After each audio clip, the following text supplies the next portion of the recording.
December 13th, the most historic event ever in the history of professional wrestling. Coming at you live from the University of Illinois at Chicago, the Great Pavilion Building. Let me tell you about some of the matches that have already been signed. Wahoo McDaniel meets the Raging Bull, Manny Fernandez, in a six-person tag team matchup. Medusa Michelli teams with Bad Company. They will face the Top Guns and three-time ladies champion, Wendy Richter. Sergeant Slaughter meets Colonel De Beers. The Rock and Roll Express will face off against Robert Fuller and Jimmy Golden. They are the Stud Stable. And our main event, I am talking history.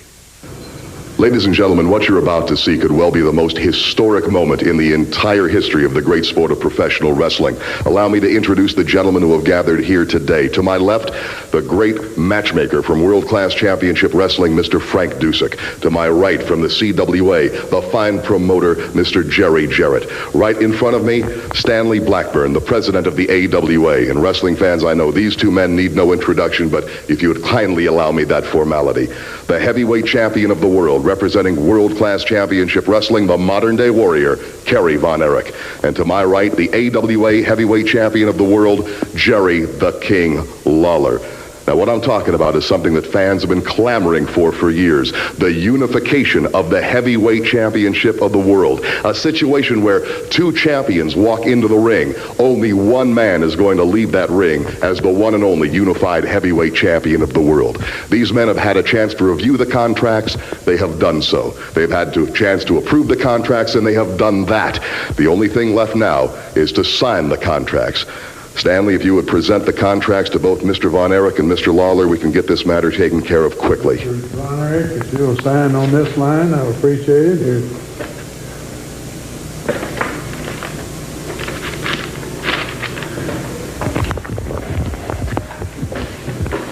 Mr. Lawler, if you'll sign, please, sir. Thank you.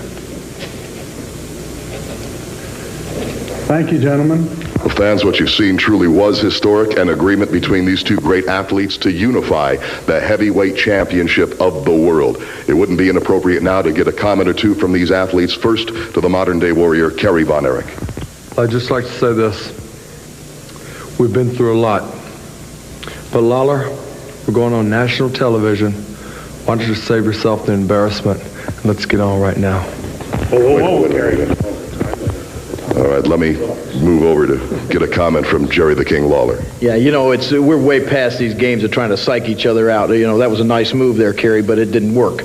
All I want to say is that you're right. This is something that's long overdue. There's only one world. There should only be one world champion, as he said, and after December the 13th, that's what it's going to be. I've heard you say that you had an accident and you laid in bed for a year and a half and you had a dream about being the only world champion. Well, that's going to turn into a nightmare because, brother, you just signed your title away. And there you have it, the agreement made, an agreement between two of the greatest athletes ever to participate in this sport. The modern-day warrior, Kerry Von Erich, the heavyweight champion of the world from World Class Championship Wrestling. The heavyweight champion of the world, Jerry the King Lawler, holding the AWA heavyweight championship of the world. It's all going to be settled. Super Clash, December 13th. Don't miss it.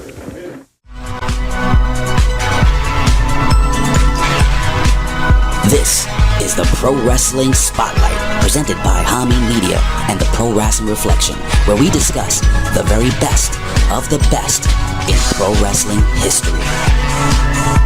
And what's it gonna do when Hulkamania and the largest arms in the world run wild on you? The two soundest wrestlers in the World Wrestling Federation, maybe in the history of the World Wrestling Federation, are right here, right now.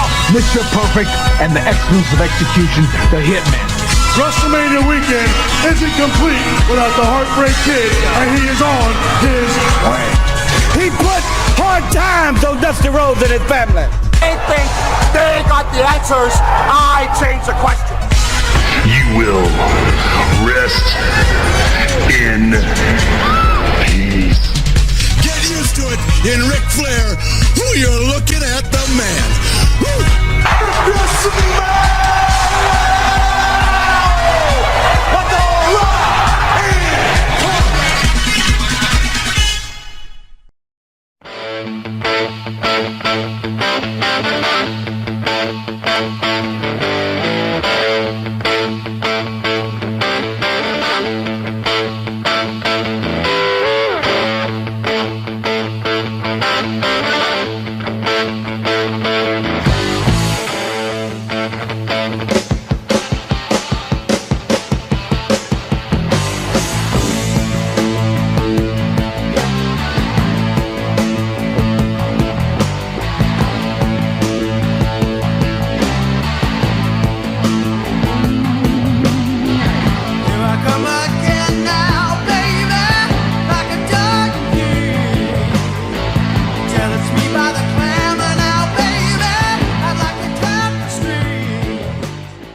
What is going on there, Reflectionites? What is going on there to the Beatoites, the Haminites, the solitary confinement PWCites, the left-rights, the right-ites, the Gazaites, the Israelites, the Hamasites, the ceasefire-ites, the inaugurationites, all the ites all over the world, the Chiefites, the Detroit Lionites, the Buffalo Billites, the Washington Commanderites. You know who you are. There's a lot of ites I can give shout outs to, but you know what? There's so many, it'll be like a 5-hour show, and TW does not have enough time for a 5-hour ites shout out. But neither here nor there. But welcome to the PWR podcast here at the Hami Media Group at Podbean.com. And welcome to a very special edition of the PWR Greatest Rivalries show. And we'll get into the participants in a couple of seconds. But before we do that, I must introduce myself because I am vain like that. I must introduce myself because I get younger. I get younger every day if I introduce myself in a glorious fashion. But with that being said, I'm the effervescent one. I am the studious one. I am the beautiful one. But most importantly, I am the glorious one. The only objective man in this IWC, YWC, solitary confinement, PWC punditry. The only objective man that was at the inauguration and then came back to edify the masses. The only objective man that doesn't care about the next 4 years, the next 8 years, the next 16 years, the next 24 years. You know what it is? We do a wrestling podcast because it is the analogy of real life, Reflectionites. Wrestling should just prove to you that everything's a setup. Everybody, it's a whole con job. You think they're on your side, but they're never on your side. You just know it is all for show. I am the illustrious one, the Professor Jabba Cruz, and I'm not here alone. No. I am here with my brother from another mother. He's a little bit down in the dumps. His favorite NFL team, the Detroit Lions, got that ass smacked by a rookie quarterback, Jaden Daniels, and they are on their way to the NFC Championship. The NFC least became the NFC beast, and the NFC North became the NFC bitches. But neither here nor there. He's the conservative liberal, the liberal conservative, dum-dum doing on the iron stomach one, Dr. Frickin' Stein, and the undisputed, undeniable Detroit Rock City Universal Heavyweight Champion of the world, the Tommy Wonder. How you doing, my friend? Yeah, the rain's coming down. Rain on parade. Although, as we record it, it's a great day for America today. I'm going to be honest with you. I didn't think the Lions would win the Super Bowl this year, but I didn't think they were losing to them. But good for them. Good for them, man. They could be the Cinderella story. I've been saying for weeks, Buffalo was winning the Super Bowl, sticking to it. And ironically, the same week that I watched Buffalo destroy somebody, I watched the Redskins play, and I looked at my TV. I want to say they were 10-3 or 10-4 or 5. I don't know. It was towards the end of the season, and I was like, how in the hell do they have 10 wins? And they're all flukish wins, but you know what? It got them to where they're going, and they look pretty good. I think they barely beat Tampa Bay last week, right? Yeah, everything was like almost last minute, last drives kind of heroic. I mean, the first playoff game, they didn't smoke Tampa. They barely beat them, right? You could say that, yeah. It wasn't a they didn't barely beat Detroit, but I got to be honest. For one, the entire week, our offense and defensive coordinators were interviewing for jobs all week. That didn't help. Two, I didn't really like that they had the week off, but I also didn't want them to be the 6th seed, right? So it was like, pick your poison. They're better when they play every week, not them days off. And 3, dude, 4, they have the most people on IR in the entire league. And last but not least, penalties, man. They're the 2nd most penalized team in the league. They got to work on that. If they didn't get as many penalties in that game, it might be a different game. Well, when you have injuries and your core is gone, those penalties will come up. It will bite you in the ass. But, again, it is what it is. Detroit, Hopefully they learn from it. They learn from it next year. The window is went not to the closed. Super Bowl last year, but Dan Campbell fucked around and went for the fucking 4th down when he should just put it away with a field goal. And this year they had to get humbled. That's fine. I think they'll be better next year. They got a brutal schedule next year, but It will be, but you know what? Their window is not closed, TW. So No. you'll be all right. It's a dawning of a new day. At least you got the Detroit Pistons. They're still battling. They're tough battlers right now. They're not in the last place, but you know, there's promise. It's fluid there. It's fluid with the Detroit Pistons. So you might have hope. I don't know about the Red Wings. That's your team, but you know, we'll see what happens. They had lost their first game with the new coach, then won 7 in a row, and now they've lost, I believe, 4 out of 5. So they're come back down to earth. Back to reality. But with that being said, let's get on with the show. It's gonna be a nice little show here, Reflectionites, because you know we haven't done the greatest rivalries TW in a while. So you know what, I had to pick a good stamp of approval type of greatest rivalry. And people might say, well, Professor, is this really, you think, one of the top 10 greatest rivalries of all time? Maybe for the Dave Meltzer marks out there, TW, it's not because of the, you know, the 5-star, you know, syndrome that they have. Not Trump derangement syndrome, Reflectionites, but the 5-star derangement syndrome, because every match has to be flawless. Every match has to be good with the movesets and all that stuff, TW. But the parameters of the match and the histrionics of this rivalry, TW, actually gives it more of untapped potential because of what they were trying to do, what they were trying to accomplish. Unification on national television. Unification of 2 world heavyweight titles on 2 competing, let's say, channels on cable, TW. 2 unification matches between world-class championship wrestling and the AWA, American Wrestling Association. You got 2. We could talk about it being dying brands or they're out of money and all this stuff. So this was a last-ditch effort to get some street cred for the Aftermath, some street cred for some crossover mainstream stuff, Reflectionites.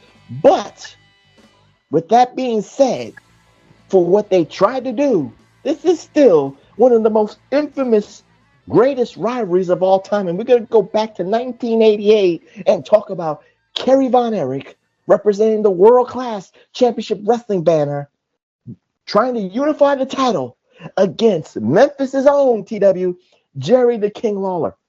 He was already the AWA champion.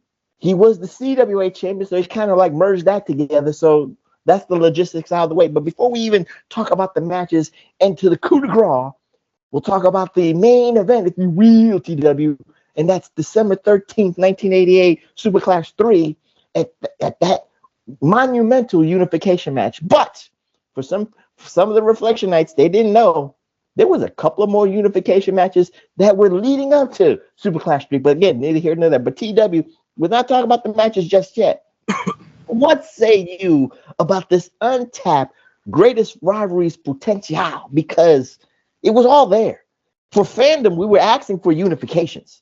For fandom, for the wrestling fans, this is so intriguing that you're seeing, you know, if you saw ESPN, you saw World Class at 3 o'clock or maybe 4 o'clock, and then you saw AWA Wrestling at 4 o'clock or 5 o'clock Mountain Time and all that stuff. So you were seeing 2 different organizations with 2, you know, different storylines, characters, and all that stuff. Roster, and Kerry Von Erich represented the 80s Tiger Beat, teeny bopper stuff. And Jerry Lawler was the gritty, every man's wrestler from Memphis. He was Memphis's hero. It was Elvis the Dan Presley. Campbell of wrestling. Well, I was just going to say, it was Elvis Presley and it was Jerry the King Lawler. They ruled Memphis. So what say you, TW, about this untapped potential greatest rivalry? First and foremost, I thought they had a grand total of 1 match, and it was Superclash 3. So it was fun for me to watch all the stuff leading up to it, especially the promos they did with each other. Kerry wasn't the best talker, but he did all right. I love that they did stuff in Dallas. They did stuff in Memphis. They did stuff in Chicago. They did stuff in, can't remember the other city was. I think Dallas maybe twice.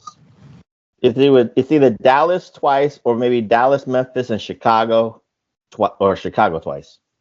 That was, remember, the AWA stuff too. Or Milwaukee. Right. Yeah.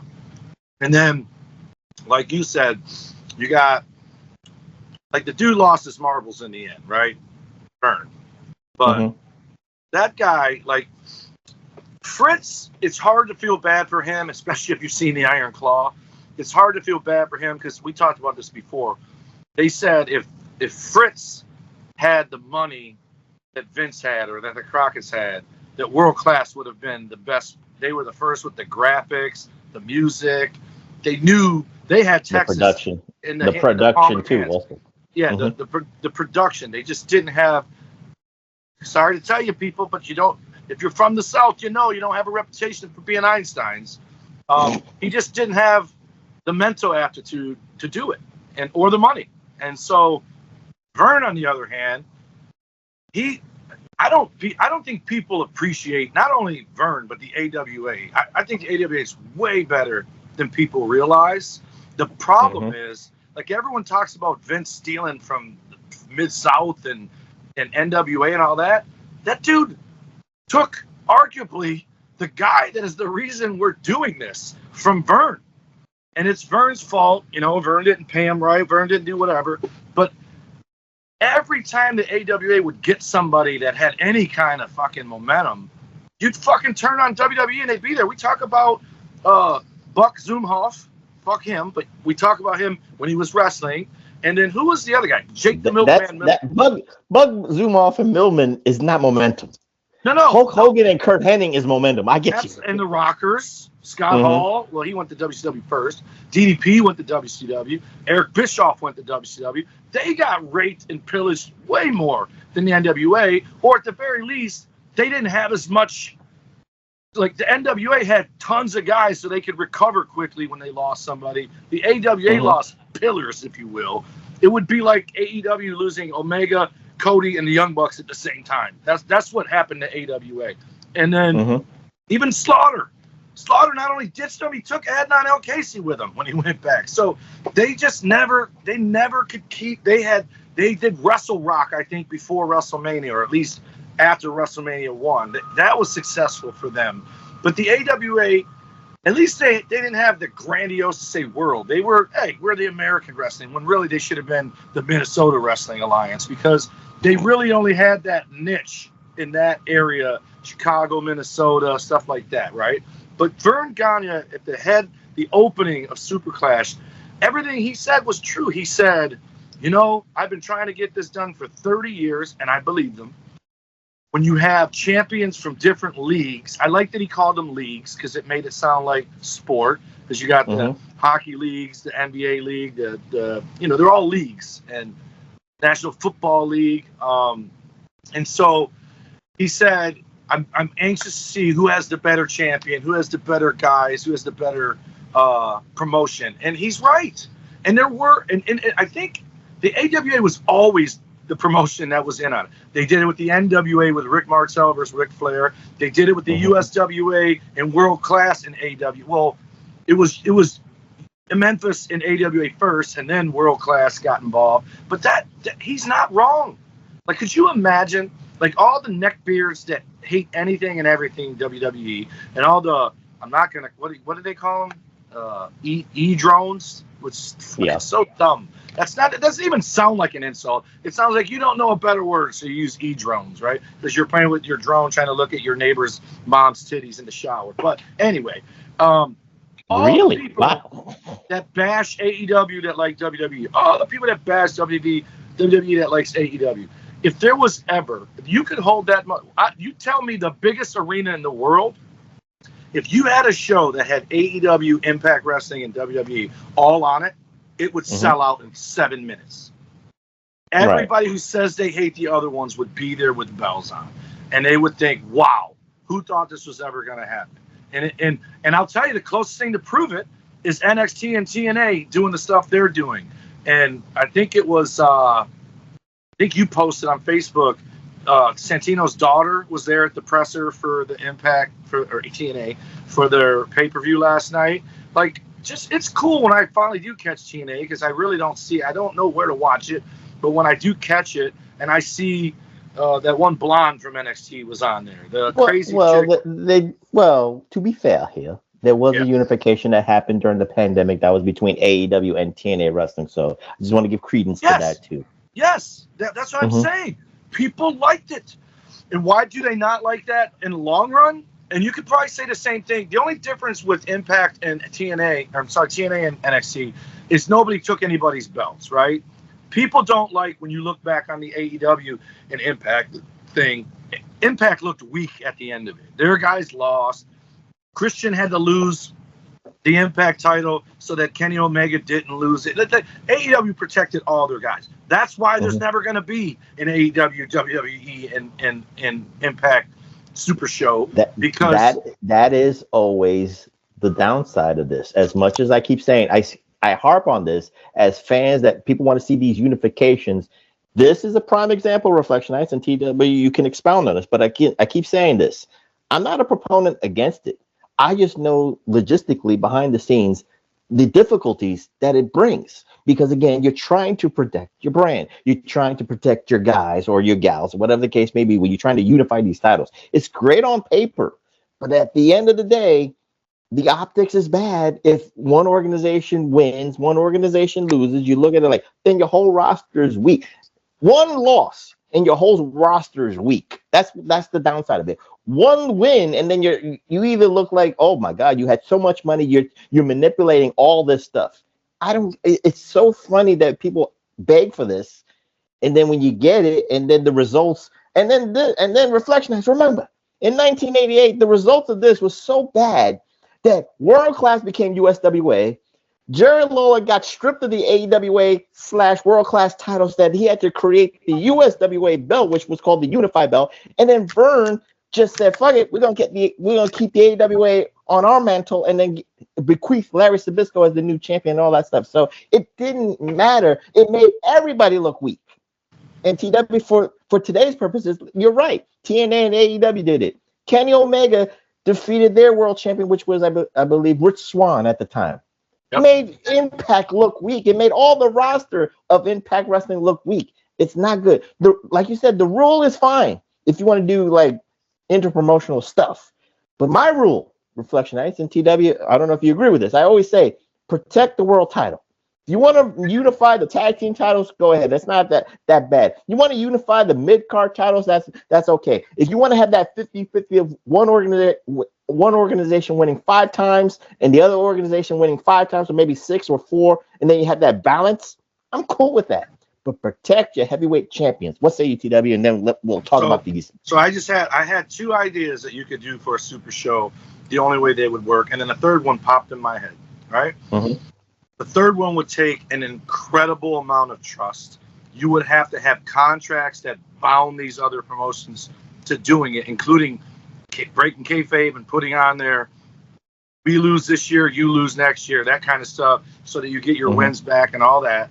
But first things first, the feeler show, which should be, is you have, I don't care if you do it in the fucking Tokyo Egg Dome. I think that's huge, right? The new one's not, but the other one. Do it at fucking Dallas Stadium. Do a tour. Do fucking 3 of them, and have all 3 world champions win one of the 3 fucking matches, right? And then have a 4th one and have one big winner. And I think no one would agree to this. The fair thing is put all 3 names in a hat, and everybody pulls it out once. And whoever has the most, that guy's winning, right? Regardless of who it is. Then you can work on the finish. You can do so many cool finishes in 3-way matches that protect everybody. Like the guy winning won because he was opportunistic and got the other guy who was doing this, and this catch a small package, something. But the first idea is you have a super show, and every match you just have AEW guys wrestle AEW guys, WWE guys wrestle WWE guys, and Impact guys wrestle WWE Impact, and then maybe have a battle royal with all the guys not being used, right? And literally let AI determine who's going to win the battle royal. Who cares, right? Hey, Grok has been manipulated by Elon Musk. You know that. It's not even, It's not fair anymore. Second would be, and this would be, for me, the better option, I would love it, is you have a Survivor Series War Games, more Survivor Series than War Games. You have a Survivor Series match with 5 guys against 5 guys. You wouldn't do interpromotion with 3. It'd be too hard to do that unless you did 3 guys on each team to make it 9 guys, right? And you have one of your lesser guys beat their world champion. You have one of their lesser guys beat our world champion. And then who cares who's the ultimate winner? You can even have the last two guys do a schmaz double knockout, and it's a no contest at the end for the last two guys, right? Whatever you got to do. Who really gives a fuck who wins it? But if Cody were to get pinned by fucking Ricky Starks, it's like, whoa, people would be blown away. Next thing you know, Moxley gets pinned by fucking Xavier Woods. You'd be like, well, they probably wouldn't be in the match, Xavier Woods, but you know what I mean. I understand the examples you're giving. You just want to get more of a balance of what's happening. Such a buzz, because you would be, everybody would be like, holy shit, Cody got pinned by Starks and Moxley got pinned by blah blah blah, and they weren't even the survivor of the match. And you have like the guys that are Intercontinental tier, the guys that are U.S. title tier, the guys that are World title tier take on the Mid-Atlantic, the TNT, and the World Champion. And then the same thing with the women. You can just put the TBS and TNA. But here's the problem also. Like I was talking to my buddy Jeff, formerly of Impact Wrestling. He said even with this merger between Impact and, not merger, but co-op, there's no way you're going to see Tessa Blanchard on NXT. And I didn't know this. One of the main people that she bullied that will not share a locker room with her is Chelsea Green. I didn't know that. And she keeps saying "F you" to Tessa no matter what, so that won't happen. Yeah, but so Tessa can be at NXT. She might not be on the main roster, but as long as Chelsea's not there. Did you see what happened last night? I don't know if she's going to be on NXT either. Hey, man. But anyway, what happened? What happened to second chances? Neither here nor there. Just saying. I agree. I don't know the whole story, but I do believe if someone repents, then you let them repent. We don't know that. We just don't know that. Just like Hulk Hogan never repented, we don't know if Tessa repented. Dude, Hulk Hogan has friends that have vouched for him that are black. I don't understand. Do those guys don't count? Do they get called Clarence Thomas because they came to his defense? Talk to Mark Henry. He's black too. I'm just saying, neither here nor there. Neither here nor there. It just goes back and forth. God bless Mark Henry. God bless Mark Henry. But Mark Henry was never on the level that Hulk Hogan was on. Black guys that were vouch for him. And again, you and I don't know shit about how he treats people. But these guys know how he treated them. Booker T swears he wouldn't have a career if it wasn't for Hogan. That he's the reason he got the shots that he got was because of Hulk Hogan. And you got to remember, the same people saying he's a racist are the same ones saying J.D. Vance is a racist. Have you seen his wife? Have you seen J.D. Vance's wife? Yeah, I've seen her. Yeah. No fucking good old boy, fucking white hood wearing motherfucker is marrying that woman. He did and had babies with her. It's just dumb.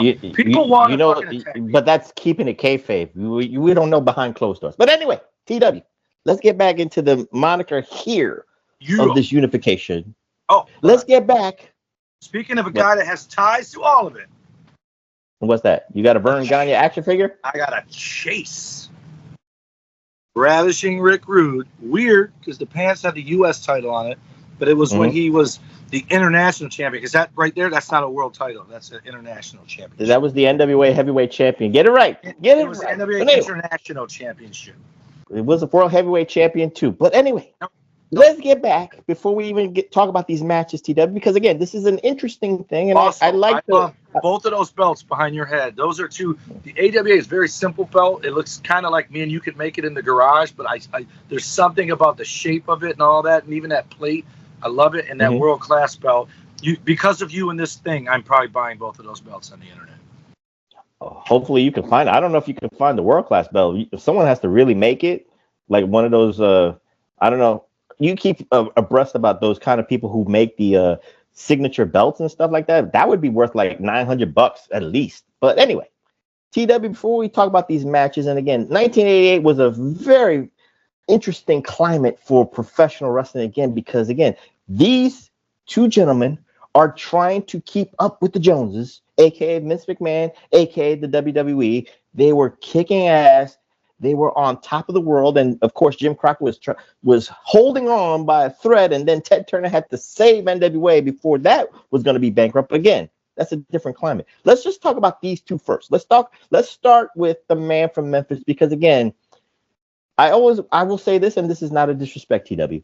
He was a big fish in a small pond of Memphis, but he is the man of Memphis. Like I said, it's Elvis Presley and Jerry the King Lawler. He put Memphis on his back when Jackie Fargo said, you are going to take the reins from me and all that stuff. And Jerry Lawler held on to Memphis as long as he could physically. Well, technically, if he's going to wrestle at his age in his 70s, he will do it at a Memphis high school gym right now as we speak in 2025, even though he should, because he had like multiple strokes and heart attacks. He shouldn't do that. But anyway, TW, he has been holding on to the Memphis territory for decades. We're talking about 30 plus years. So what say you, TW, about Jerry the King Lawler?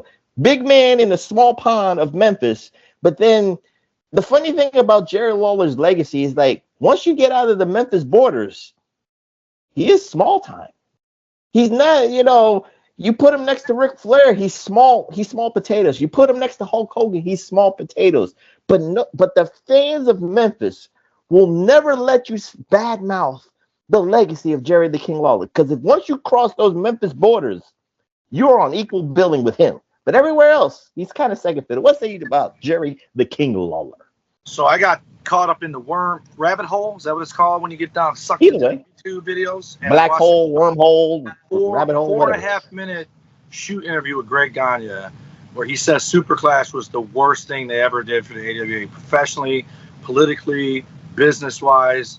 Little side note in case you didn't know this: the agreement was Vern would pay for the AWA guys, and Jared would play for the CWA guys. Would pay for the other guys, and Vern paid his guys. They didn't make any money. They broke even.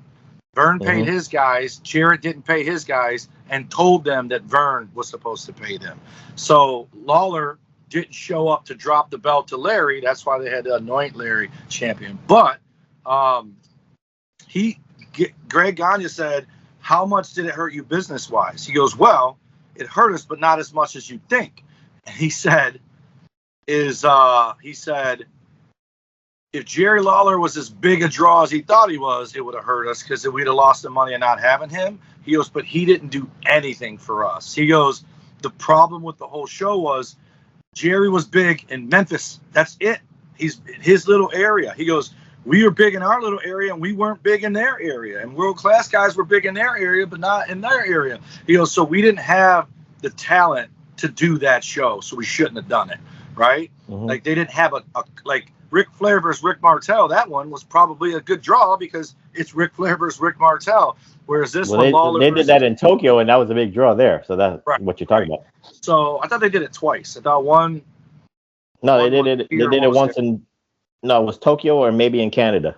Yeah. So he said we shouldn't have done it, but he's right. Lawler, and I was telling my girlfriend Tony, I said, I said, this guy, Jerry Lawler, pretty much was a bad guy everywhere but Memphis. And then somehow was so loved there that even as a bad guy around the world, he was the fucking mayor. He got elected mayor because he was so popular there. And it's crazy because I don't want to give it the same credit of Bret Hart having an entire country cheer for him and then the rest of the world also cheering for him but booing him in the United States. It's a close second, but it's a close second, though. It is, but Memphis is Memphis, right? And it's funny because one of those promos when Lawler was in the ring and he was wrestling against Kerry, and Kerry was Texas champion and he was USWA champion, and they were going to title for title it. He goes, I just want to make one thing clear. Texas is Texas. It's pretty big, but it ain't the world, and I'm the real world champion. And he goes, and I'm going to take that little stupid belt, take it up to Tennessee, and put it in a porta potty, and you're the only dumb guy I know that would dig down in that thing to get that stupid little belt buckle back. Like, just big heat. I think that match was in Dallas. So, of course, the crowd booed. But Lawler was a good heel, so good that I don't even – and he was heel in Memphis at times, too. So, just crazy.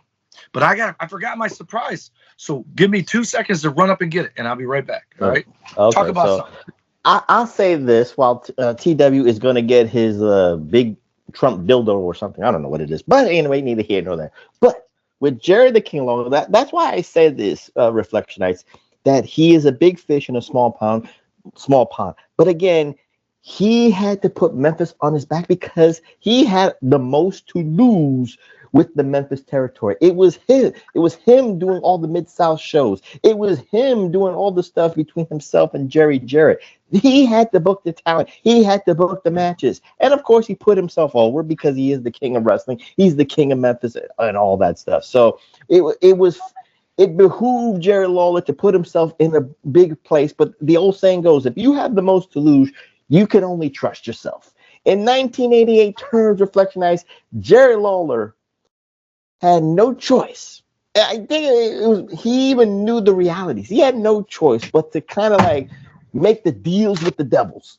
He had to make a deal with Vern Gagne. He had to make a deal with Fritz Von Erich. And in 1988, if you never thought that he was going to be the world heavyweight champion, because it was billed many years prior to that, TW, that in NWA, he was trying to be the NWA world heavyweight champion. He was the Memphis champion, the CWA champion, which was the #1 contender to the NWA title when they had that business dealing because of the territories and that synergy. Then Jerry Lawler said, fuck them. We need to have a new business relationship.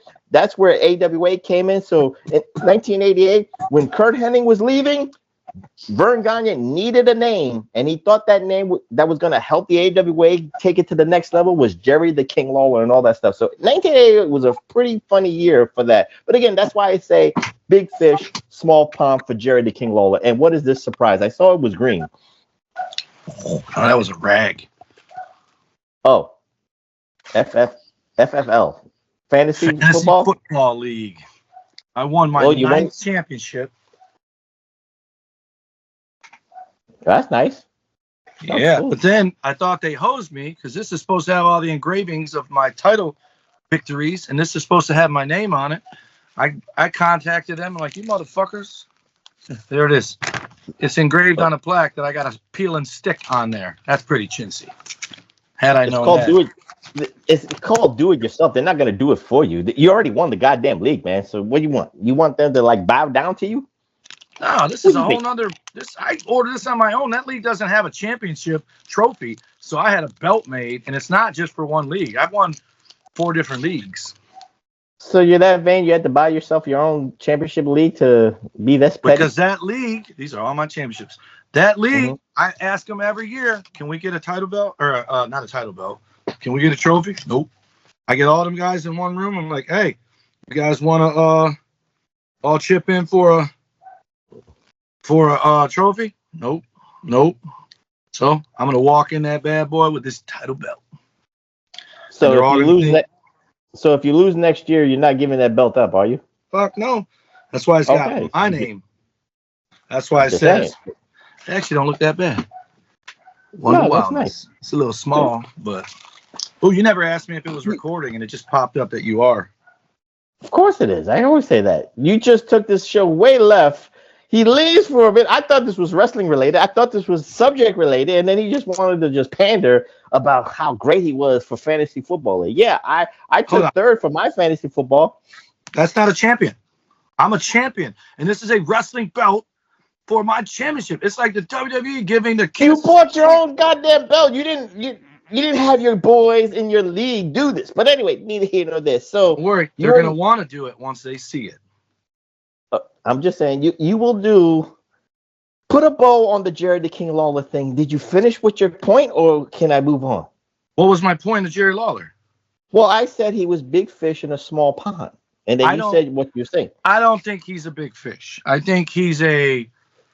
No, I said big fish, small pond. That's why Memphis is a small pond. I agree. I don't think he's a small fish either. He's a kingfish. But oh, geez, I think he's definitely bigger than just being a Memphis wrestler, right? Like, God bless him, that superstar Bill Dundee.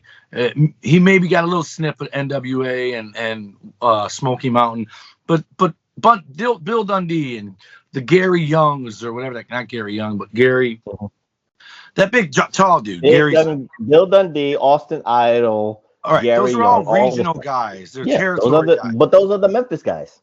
Right. I think that Lawler's bigger than that, but I would say he would be more in modern day. He would be a Ricochet. He's never going to be the man. He's never going to be the Intercontinental champion. He's going to be Speed champion. That's what he is. Okay. Lawler's not as big as he thinks he is.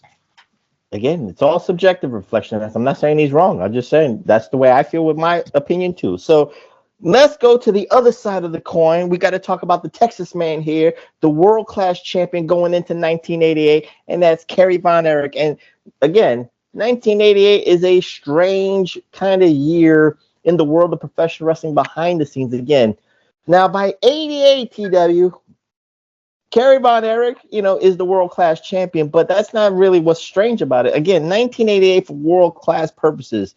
So much tragedy for the Von Erich family after David Von Erich dies, after Kerry's brothers commit suicide, after Fritz Von Erich does this horrendous heart attack situation on Texas TV that didn't pan well for the Texas crowd. Now you got, this is your hometown boy, Kerry Von Erich, trying to hold on to the flag-bearing waves of world-class championship wrestling. Whatever you remembered about the great Texas Sportatorium, Kerry Von Erich represented that era and that legacy. Going into this match, again, we could say this. Behind you and I could be at the bar looking at this on TV. Kerry should go over. Kerry Von Erich's the younger, smoother, he's got the body and all this stuff. He's got the better belt in my humble opinion, but that's neither here nor there. But TW, we know that's hindsight. We know doing these podcasts, we know knowing the behind the scenes, Kerry Von Erich was never trustworthy. Kerry Von Erich could be flaky. Kerry Von Erich did the drugs, did the steroids and all that stuff. So TW, what say you about Kerry Von Erich? Because again, he had so much potential. He should legitimately be that crossover mainstream star that Vince McMahon would have made him in WWF, but everything he got in his own way, like you always would say. What say TW about Kerry Von Erich? He was Scott Hall before Scott Hall was Scott Hall. If his brother David doesn't die, Kerry is number one on my list of guys that should have won the world title that never did. Right? Instead it's Rick Rude, Teddy DiBiase, and Scott Hall. But he was world champion.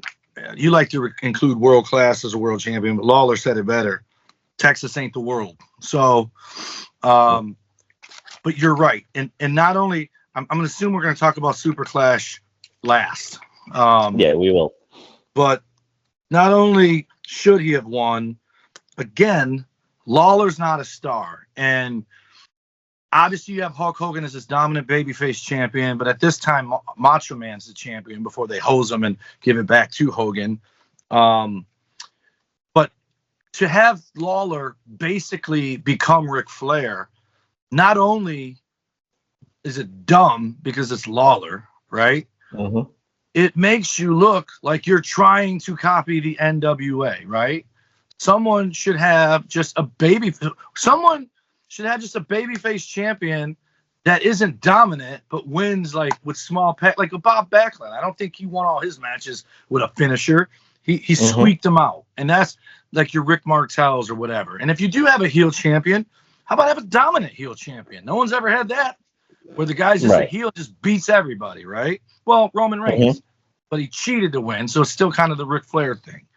But yeah, Kerry Von Erich, it's too bad, and this is after he lost his foot, so all of this stuff is going on while he's wrestling with one foot. And I think I told you this before, but I had no idea he lost his foot until he died. It was one of those, the wrestling business just kept it to themselves. Nobody ever ratted it out. I didn't even hear rumblings of it. You know what I mean? Like I found out after he died on a write-up about him in a paper. Well, there was a code, right? I mean, Meltzer had a code.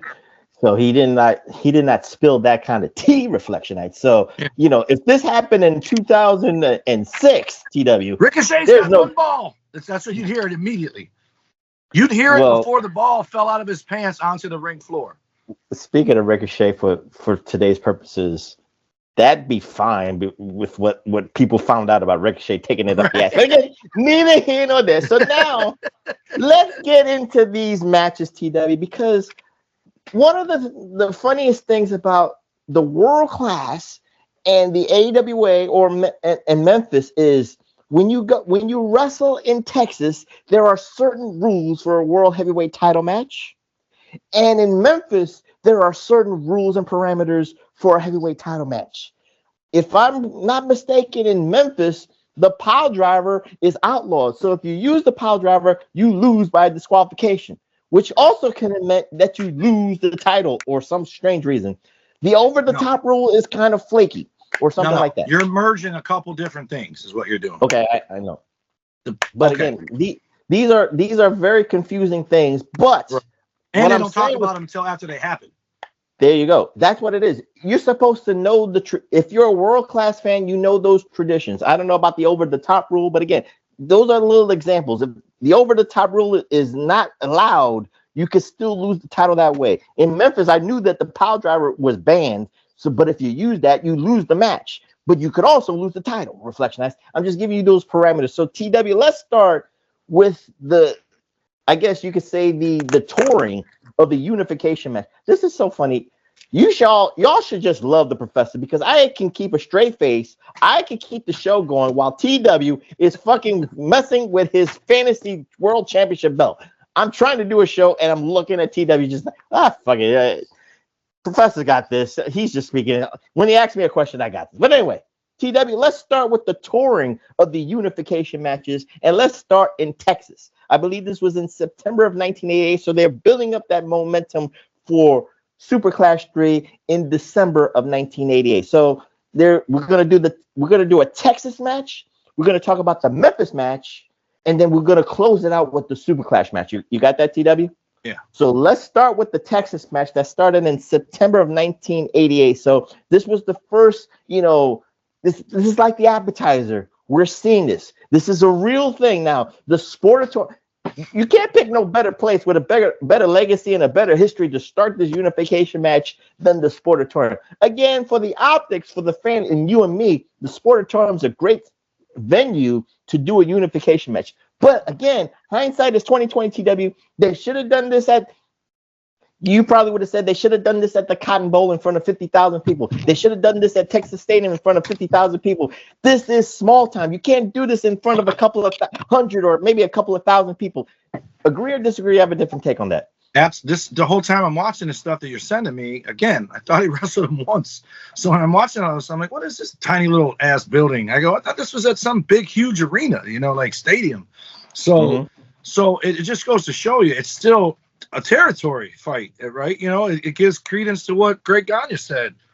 There's no mistaking when a Von Erich comes to the ring in Dallas. You hear every girl in that city screaming when they come out, right? Just the sound of the music.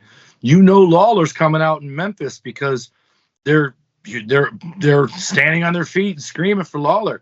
But the funny thing is when Kerry came out in Memphis, people cheered, but it's nothing like in Dallas. And when Lawler came out in Texas, until he did a couple promos to get him booing him, it's almost like people sitting on their hands when he came out. There's one show where Lawler comes out and they start Kerry's music up before he's even to the ring, and then all the girls start screaming for Kerry. It's almost like they knew that nobody cared that Lawler was coming out, so hurry up and send Kerry out. The blatant disrespect for Jerry Lawler not allowing that promo in Texas and all that stuff. So, TW, with that being said, this is the first match to get them. It's like I said, this is the appetizer to get to Super Clash 3 at the Sportatorium. And the theme of today, Reflectionites, when we see these matches, is the rules. Again, maybe if this is where I find this funny, TW, and then I don't want to. It's not a rant, TW. It's just an observation because this is not a dig. This is like when TW goes after the AEW sickos. I'm not trying to do that, but I'm gonna try to. This is a rant against the AEW sickos because sometimes people like to say, "Well, if you don't see it on Dynamite or if you don't see it on Collision, but you're supposed to follow New Japan Television, you don't know what's going on." Right. This is prime example. If you did not watch Texas TV or you're not watching Memphis TV, you might not follow how we get to Chicago and all that stuff for pay-per-view. Like I said, this is a whole clusterfuck. But again, this is what it is.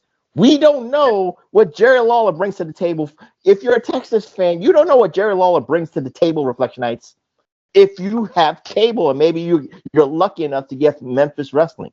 Vice versa. You don't know what Kerry Von Erich has, but he has that it factor.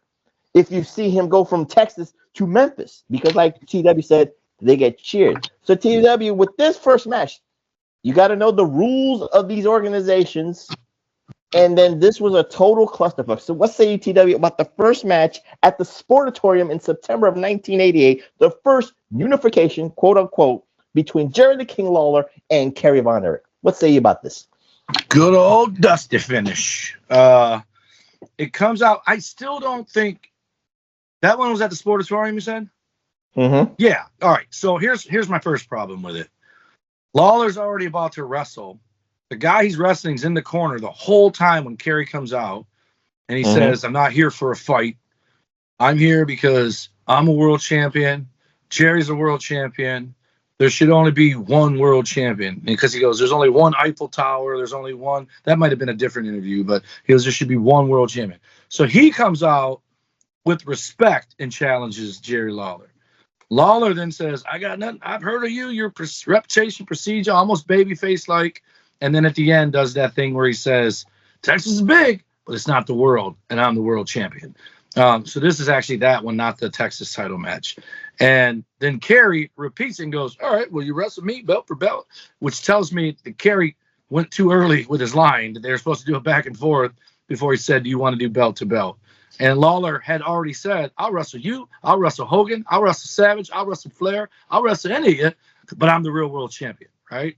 And then the Walt Miller, or whatever the hell the guy's name is the promoter for World Class, Mac Miller. We don't have to worry about the promoters. Just say the Texas promoter.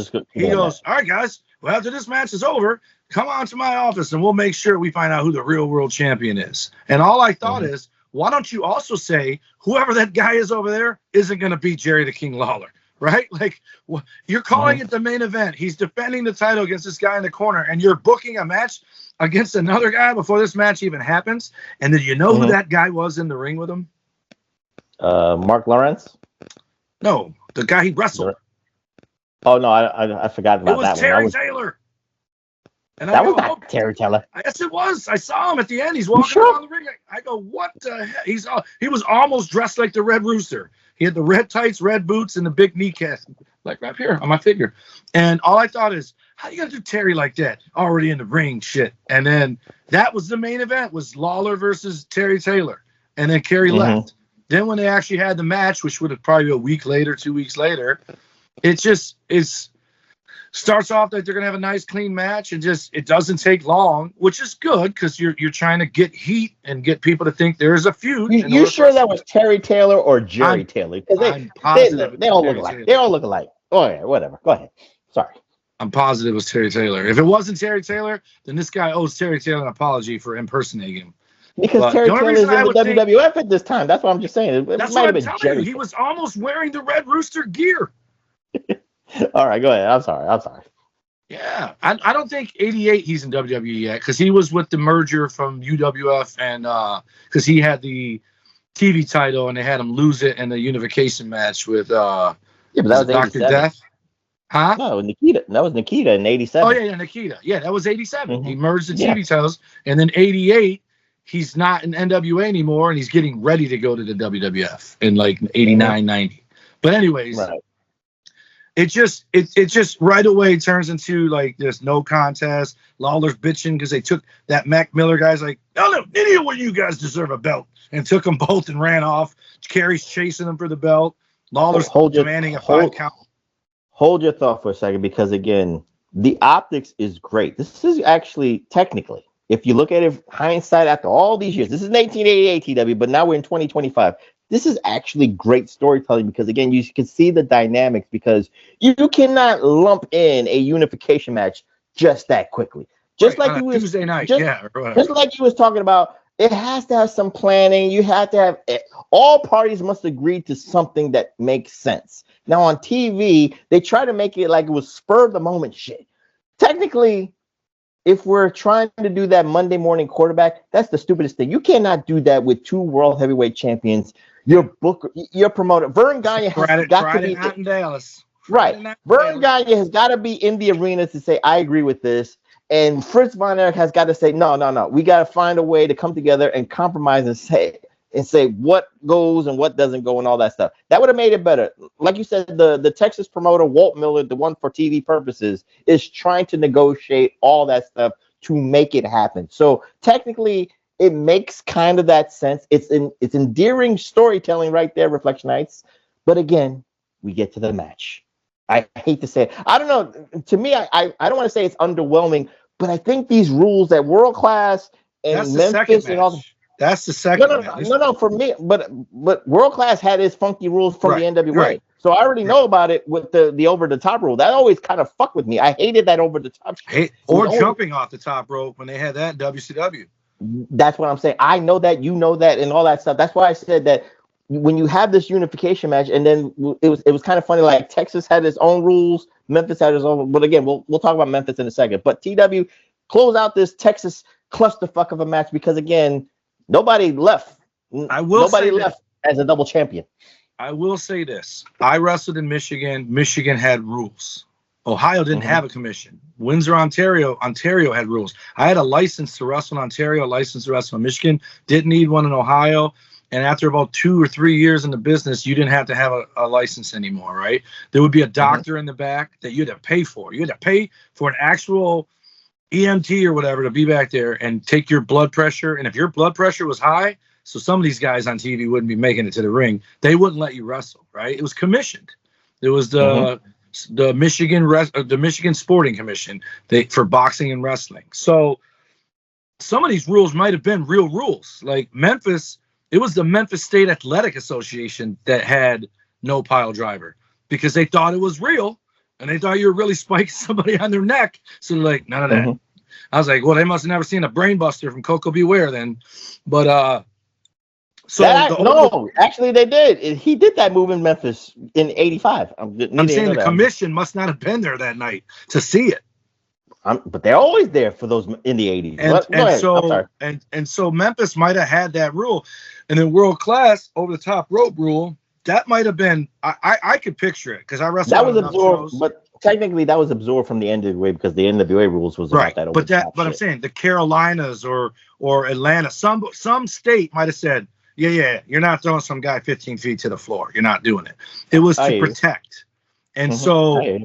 I think those were probably real rules at one time with athletic commissions that they became kayfabe rules because clearly when Watts brought them back to WCW, which was, if you want to talk about the Attitude Era being the greatest era in wrestling, the Watts era in WCW is the worst because it was just terrible. I remember him coming in and that no more jumping off the top rope. And I just thought, you just eliminated half of the roster's finishing maneuvers, right? And my favorite, Macho Man can't do the elbow. Blind Brian can't do the drop kick. You know what I mean? They just ruined it. And guys started doing it from the second rope, and it just didn't look as awesome, right? And not to mention, I don't even know if you superplex somebody off the top rope, if that was a disqualification, because I'm talking about when the guy doing the superplex stands up on the top rope, not the second middle ropes. So it just was horrible. But this one, I like it because, again, like you said, first of all, it's too rushed to have the match already. This is why WWF would have Hogan and the Warrior team against somebody before they had their match to get the heat that way, where they have a miscommunication in the tag match to give it heat since they're both baby faces. And in this case, Lawler was playing the heel in Texas, but he wasn't in Memphis, right? So you got to get heat some way. This was the way to get heat. And no doubt they played footage of Kerry losing his shit to make him look like the bad guy, which, by the way, I don't think Kerry ever was a heel. No. Him and Steamboat, they were both career baby faces. Even in the mask, Kerry was still a baby face, even though he tried to mask, with the mask before he died. He had that mask in 92 or 93. I did not know that. It was everybody knew who he was because he had Kerry trunks on his butt. But then he wore a mask, being like the mask man. It was so stupid. But anyway, where was that at? One of those high school gyms in the East Coast when he got released. But again, neither here nor there. But again, with the Texas thing, TW, it is the clusterfuck that builds to Memphis. We go with this round 2. This is a couple of weeks again before now. Super Clash 3, because during that time, TW, I didn't give you the the video of it from YouTube, but they had that sit down that they made it official between Vern Gagne, between Fritz, and they had the Mafia Power Table promo between Kerry Von Erich and Jerry Lawler signing the deal for Super Clash 3. But before that, they had the Memphis match for the unification. It was round 2, so it's funny that you see that on AWA television, TW, that they had that power promo to build up for Superclash 3. So to see the Memphis match weeks before, you're actually giving away your main event for a pay-per-view for free. So that doesn't make equally as much sense because this was on ESPN before Superclash 3, if I'm not mistaken. I didn't have cable till 89, but I'm pretty goddamn sure this match happened before Superclash 3. It was aired before that. So this might have been aired on ESPN on let's say December 1st, 1988, but you know how they pre-tape things. This might have happened in October or November or whatever.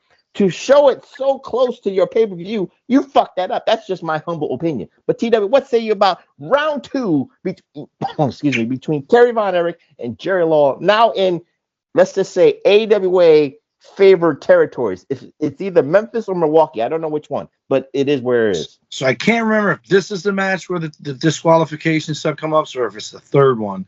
But this is the one where they're fighting and they're outside the ring fighting, and Kerry's beating up some dude dressed in all pink that looks like a Timu version of Jimmy Garvin. That was Texas. That was actually more of a build-up on that one. Oh, okay. That was another build-up. But the second and third match are basically the same, right? It's more the same. Kerry goes, it ends up in a disqualification again, like the other one, which is another risk because of the magazines. If you see that they've already fought twice. But the Memphis one was very funky in my opinion because you had like Jerry Lawler saying, "Well, per my rules, that's what I'm saying." Thing."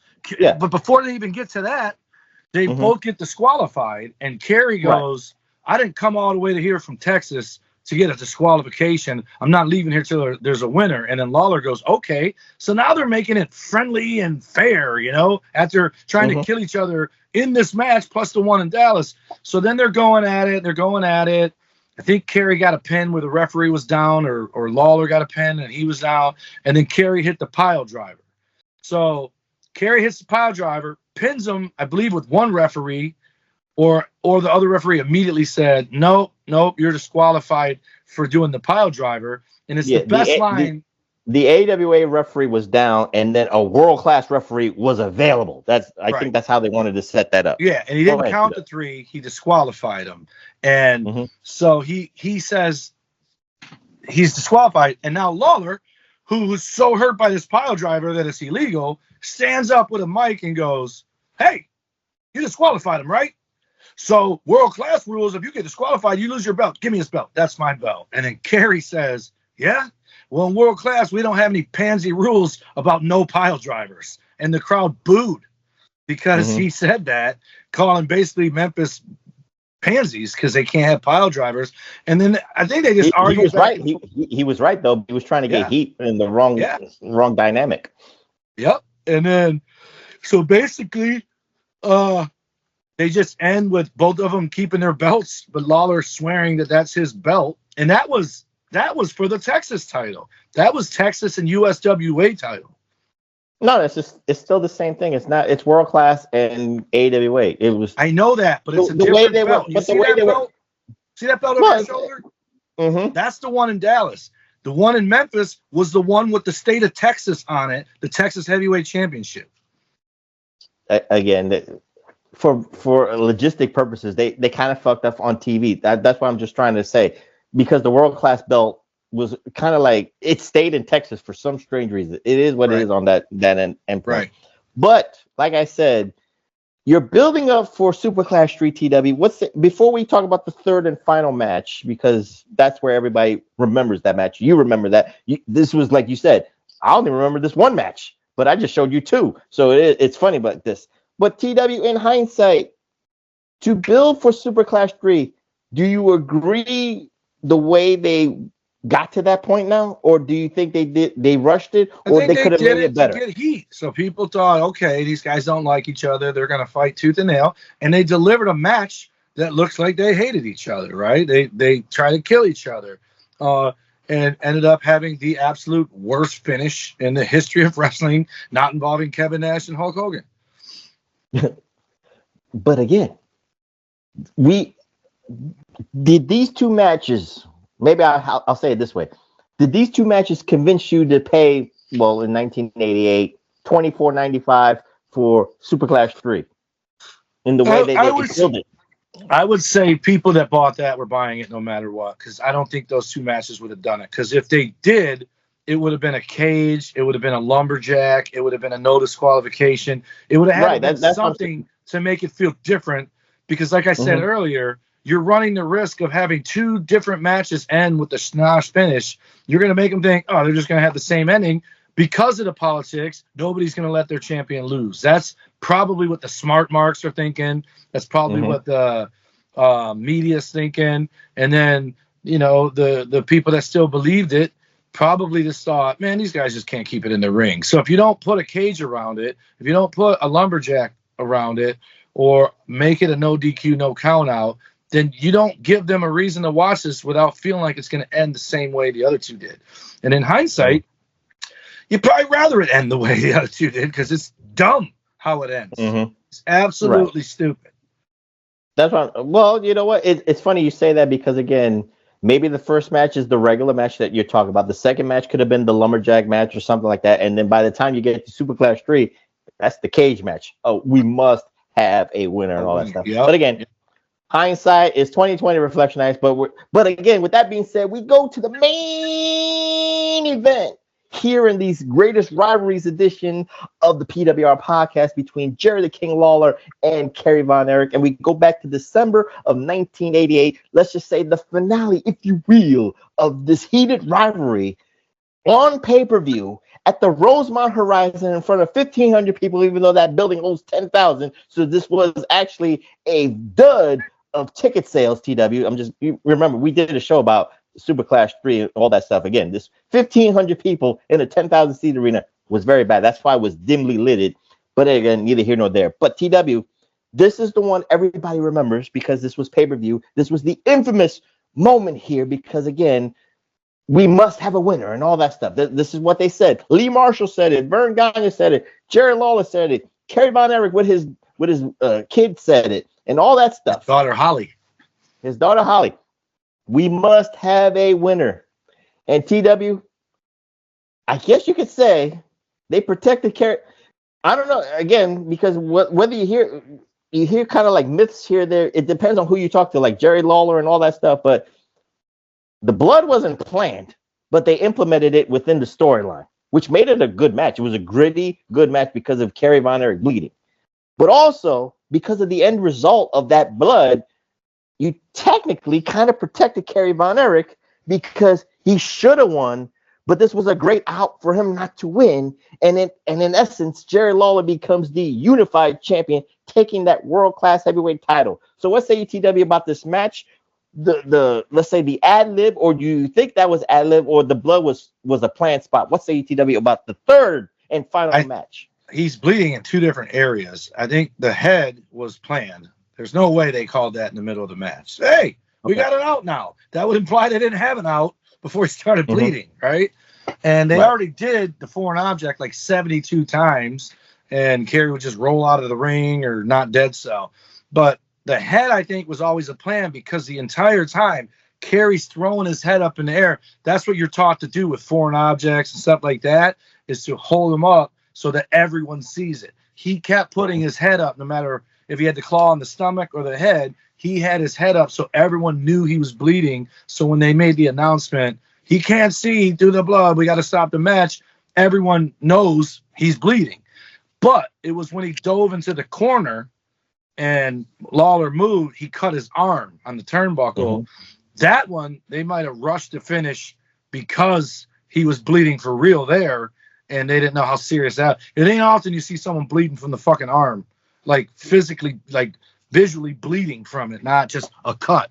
And so, if that was not planned, this is still 88 Reflectionites. And TW, maybe you agree with this.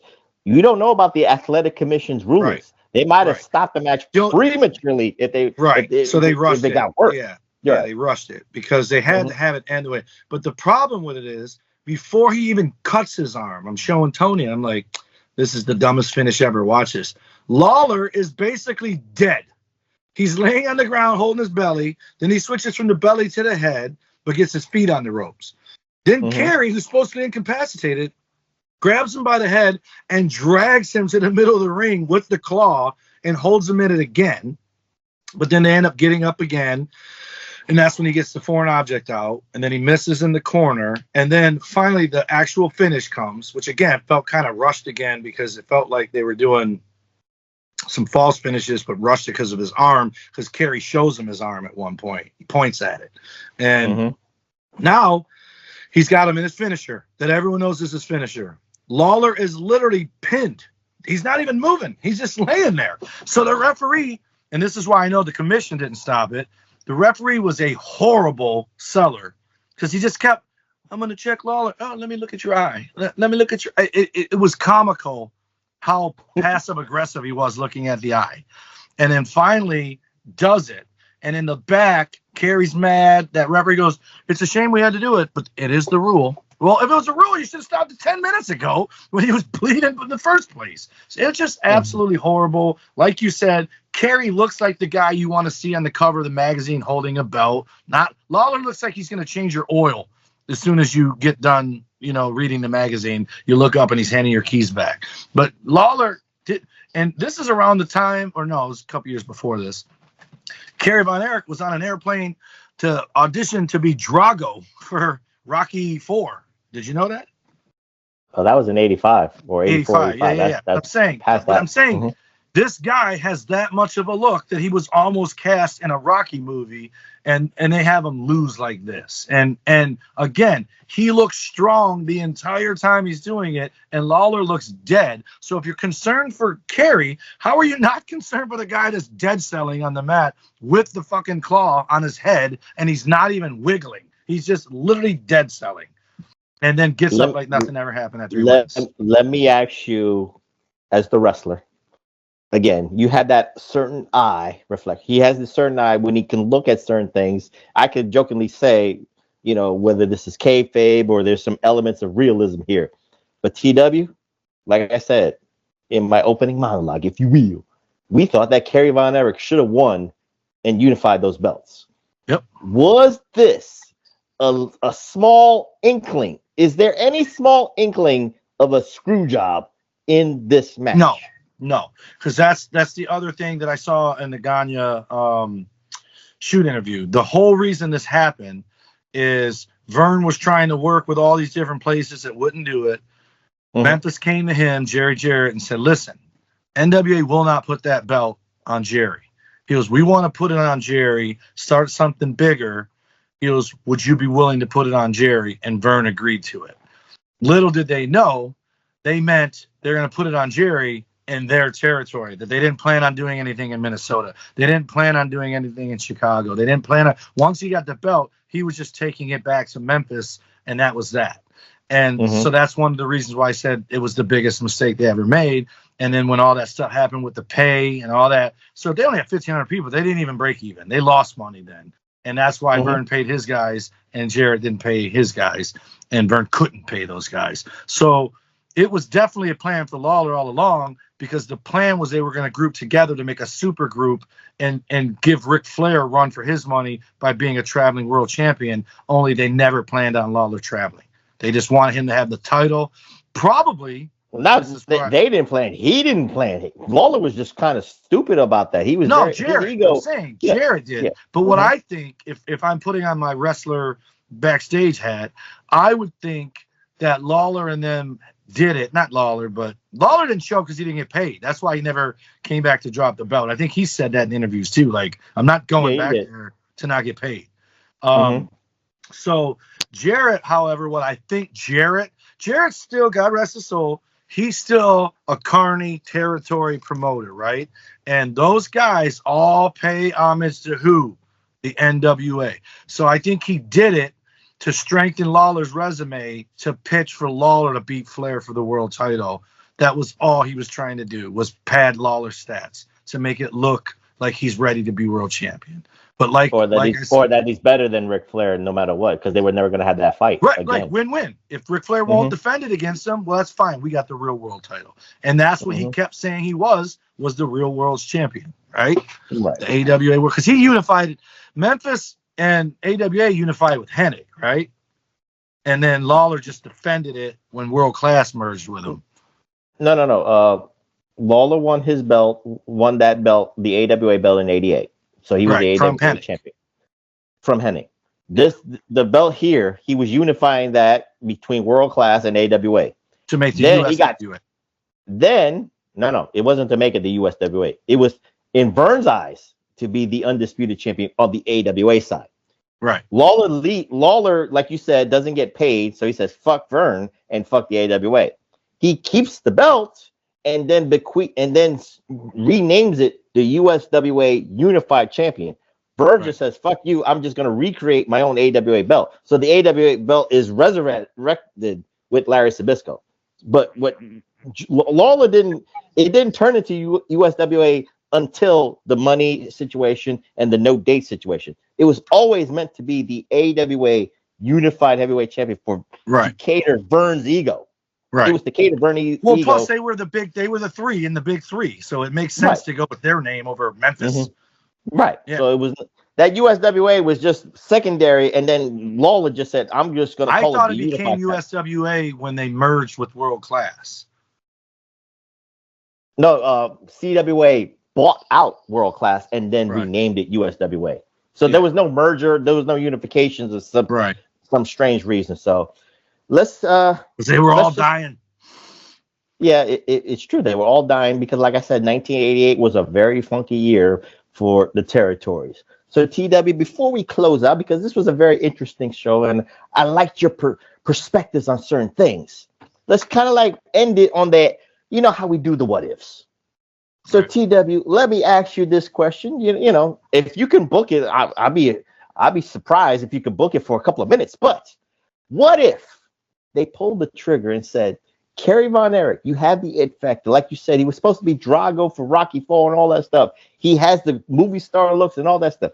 What if at the 11th hour, somebody did the Vince McMahon say, nah, we're going to go with the younger, faster, stronger, even though he had 1 foot, Kerry Von Erich and handsomer Kerry Von Erich and becomes the unified champion on that end, because then the power shift goes to World Class because now he's got both belts. So what say you, TW? How could we save wrestling? Could it be saved if Kerry Von Erich was the unified champion? Well, I think the only way to save it is Lawler has to win it. I agree with making Lawler the first one to unify it, right? Right. Because you got to make Texas mad. You got to make Memphis proud. You got to make basically a rivalry between Memphis and Texas by having it. I don't like the finish. I would have rather him just beat him with a foreign object, right? Mm-hmm. And Memphis being a heel crowd going, I don't care. He's our guy. We don't care how he wins as long as he wins. And Texas being, you cheated. So you then have the chase, and I think you have Kerry chase him and win it at Super Clash 4 or whatever. But in order for all that to happen, Super Class 3 has to be a success, and it wasn't. So the only way, but putting it on Kerry first, whether there's him first or Lawler first, it doesn't matter when there's 1,500 people there. And you didn't even tell me how many pay-per-views they sold. I'm going to guess not more than 1,500. I don't know those numbers, but I think it was like maybe 10,000. It was one of those TNA kind of pay-per-view numbers, you could say. Well, 10,000 is still better than 1,500, but it's still paltry. So I just think there's no saving it. I think for my sake, I'm grateful that it didn't work out because let me ask you this. I understand the logistics. I agree with you 100% on that. But the what if Kerry Von Erich was the first unified champion? What would you do? How would you book it? If everything worked and he was the champ, I think the AWA would have lasted longer. I think, and of course, this means Kerry has to show up and do the work, right? Not, which I think he did in WWF. I think Kerry Von Erich, he was only there a year or two, but the year or two he was there, he's on my favorite all-time Survivor Series team. One of my all-time favorite moments is him winning the Intercontinental title from Kurt Hennig against another guy that I love. But he coked out and missed dates, and that's why he had to drop the belt so quickly. Just giving you the logistics. But I'm saying he right. So he started out good, and then he shit the bed. And there's people that say he was mad because he was called the Texas Tornado, and he was upset with himself because he felt like he sold his dad out and all that stuff. Where I think Kerry battled depression. How can you not when you got 4 brothers that are in the ground, before, and then you become the 5th? But But I think if Kerry is my absolute, I don't even know what to label him as. I have my Mount Rushmore of fandom, which is Sting, Warrior, Brett, and Shawn. My Mount Rushmore of who I think the 4 best to ever do it changes, but it's always Brett and Shawn. I think Kurt Angle's number 3 and 4 can change at any given moment. It's not Kerry. I think it's perfect. It's more than likely my 4th guy on there. But Kerry is he's my favorite what do you call it? What the hell? It's our fucking thing. Untapped potential. Kerry's my favorite untapped potential because he's he's lucky to have been the world champion. It's only because his brother died. If his brother doesn't die, he's never world champion. He's still, I think, he's the middle kid of those 5 boys that lived. He's absolutely the star of that family. There's no doubt in my mind. But Scott Hall did big things, so he'd be my favorite untapped potential as far as he should have been a world champion. But again, they both are the reasons they weren't. Well, Kerry was, but you know what I mean. There's a reason Kerry was only champ for a week or whatever. It's because of the drugs and because of the alcohol. But I don't know that Kerry ever wanted to do it. That's a common theme when someone's dad is good at something and then they're better at it, but they don't even want to do it. They're just gifted. Kerry was gifted and wasted them. Not wasted him, but he lost his demon. He lost to the demons, man. If Kerry was on his A game and he was the AW World Champion, AWA might have outlasted WCW, depending on who you build around him. That's why I said it's a very funny situation. Reflection. What if Kerry Von Erich was the unified champion? Would he have got those dates? Would he have resurrected? What if ESPN said, you know what, Kerry Von Erich, he's got that it factor. Maybe we'll extend another year and let's see where it goes and see if Kerry Von Erich can lead this cable explosion. It would have made Global never happen. There you go. And with that being said, we close on this greatest rivalries edition of the PWR podcast at the High Media Group at podbeam.com. And so, TW, since I got your mouth wet, no Diddy, on the what if scenario, you know what, for next week, let's keep the what if train going, if you will, TW. So I want you to really think about this very, very hard. No, it's not about the Ultimate Warrior. There's no what ifs about the Ultimate Warrior. But it's kind of funny because you say about the Ultimate Warrior, but the subject matter is funny because of the Ultimate Warrior, if you will. But there was 2 opportunities, one in 1988 and one in 1990, that this certain gentleman was supposed to become the new Intercontinental Champion. But circumstances in 88, because of the Ultimate Warrior, deterred that. Derailed it, if you will. And in 1990, he had a parasailing accident. So TW, what if we're going to try to book it for 2 different years to see if we can elevate this gentleman?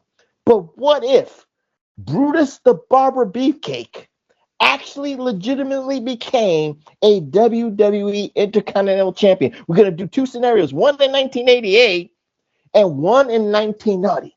He was supposed to beat the Honky Tonk Man in 88. And he was supposed to beat Mr. Perfect in 1990, but circumstances were beyond his control, especially in 1990. So, TW? So you're telling me the first one he was supposed to get it, but the Warrior got it. And the second one he was supposed to get it, but Texas Tornado got it. And I'm supposed to be happy for Beefcake to get it instead? I didn't say you're supposed to be happy. I'm just saying we're going to try to... Our job is to see if it can make sense, see if it can make money. We got to change wrestling history. Are you up to the task to make Brutus the Barber Beefcake over as the WWE Intercontinental Champion? Will you take on that challenge? Yes, I will take on that challenge. So with that being said, TW, give out those socials so we can finally get out of here. All righty. The Pro Wrestling Coalition Network sponsors us at PWC Network at podbean.com, where you can also find Hameen Media Group at podbean.com, as well as channelattitude.com. You can find us on X at PW Reflection, and you can find Big Ray all over social media. I don't know if he has a True Social or a Rumble, but he's on everything else at Big Ray Hernandez. He's got a TikTok, that's for damn sure, so he's happy about that. Yeah. But he's on everything at Big Ray Hernandez, including TikTok. Every Wednesday, he's live on the Next Level podcast. You can find me on Instagram and X at TommyWonder19, as well as Threads. And also find me on Snapchat at NumberWonder, Facebook.com/TommyWonder. And my other Instagram and TikTok are at the Tommy Wonder. And you can find a Big Vito brand at that used to be on the Wix site. But you can find him at Big Vito brand on TikTok. That's Vito and no Web. And you can find me on the Blue Sky at pwsprf.bluesky.social. You can find me on the X at pwsprf, that's pwsprf. And again, in 3 months, when this gets uploaded by that slow-ass motherfucker, 8-Track Brown, this will be on the PWS YouTube networks. Follow my brothers in arms, 8-Track Brown, the king of the reactions at the number 8 TRAC Brown, and the host of the Wednesday Locker Room, the host of the Infinite Fringe. He's got the documents. He already knows the plans of Elon Musk. He already knows the plans of Donald Trump. He already knows the plans of J.D. Vance. The world is coming to an end. But follow my man, Billy Ray Valentine, at Obi-Wan You Know Me. And again, next week, we're going to do a special What If. What if Brutus the Barber Beefcake actually became the Intercontinental Champion? With that being said, I'm the Professor. That's Mr. Wonderful, Dum Dum Donated Song, the Iron Stomach One, Dr. Freaking Stein, and the undisputed, undeniable Detroit Rock City Universal Heavyweight Champion of the world. Woo! Tommy Wonder saying good night, and we'll see you next time here at the PWR Podcast at the Hamini Group at Podbean.com. Peace. Modern day warrior, mean fighter. The hell is that? That's a sing song, The Rush. Sounds like Ernie. Fighter and a lover and a